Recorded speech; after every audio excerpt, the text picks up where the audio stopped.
Welcome back to the channel, guys. We're just gonna walk through everything that we did on the Corvette because we hadn't posted in a long time, and then we did some work over the weekend, and then there's a little bit of burnout videos and donuts that we did for you guys. But we're just gonna walk through what we did. If you like the content, please like, subscribe, and tell us more of what you want to see. But we'll get right to it.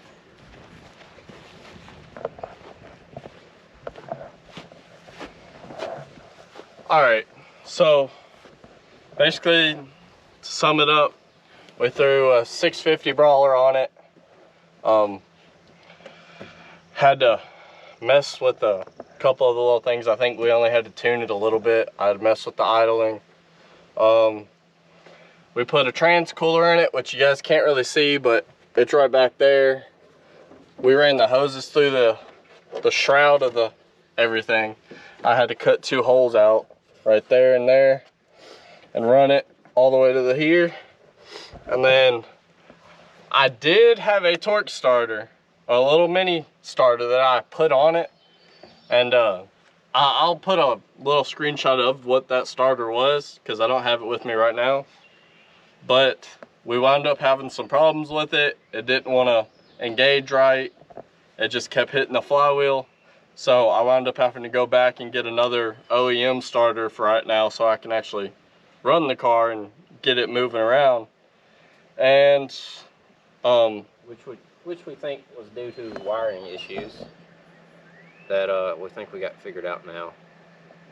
Somebody tried to put a remote start on this car, and there was like that much wiring under the dash that wasn't needed. So we got all that tore out, and the car actually starts every time now. Before, if you watch some of our other videos, the car just doesn't want to start sometimes. so Will helped me out on that. He went through all the wiring, sat there and nitpicked what really needed to be gone and what didn't.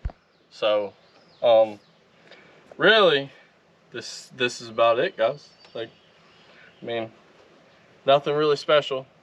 I know some people have been asking us about like some of the stuff we do. I mean, I ran this fuel regulator with friggin' fittings that I got from Home Depot, and then I got this little fuel gauge. I think they're like 60 to like $100 on jigs.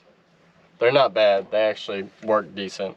Now, if you're running like a turbo and everything like that, it might not be an ideal thing, but for like just a regular stock engine, it only goes up to like 15 That one has boost PSI. reference. Oh, does it? Yeah. Oh, I was talking about the gauge. Oh.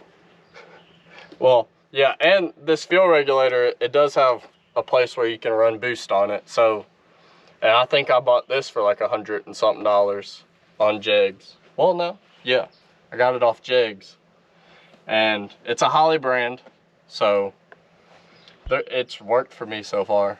A lot of the questions we get asked is this whole setup right here. We are using the factory cable. We do just kind of have it tied up in a loop. AutoZone bracket, whatever you want to call it. Transmission kick down to the bottom. I've seen a lot of people turn their carbs over backwards. We've actually got a Bronco. We had to do that too, and that works just however you want to do it, but we set it up like this. Transmission kick down because it pulls, so when you push the gas it'll pull.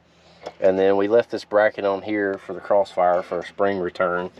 But other than that, that's really all we've done. And then we still get questions on how we set up our distributor. It's still a stock distributor that the computer runs, but we want to change it due to it doesn't really pull the timing like we want it to. But other than that, that's all we've done is intake manifold and carb swap, really, and then set up this linkage. And then you'll need a couple of these fittings because they run everywhere on a stock Corvette. Yeah, there's like 3 different temperature sensors. So yeah, and I accidentally ruined my cruise control. Now my speedometer don't work, so now I got to put that back on. I didn't think I needed it at the time, but that's my bad.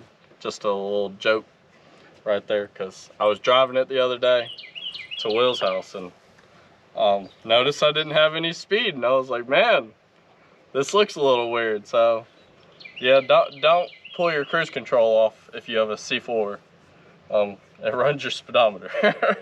But yeah, guys, that's really all we did to this car so far. I know it's been a while. Hopefully you guys like this video, but please come visit us again. We do have a couple little clips of us drifting this thing today, so we hope y'all like that, and come back and see us. So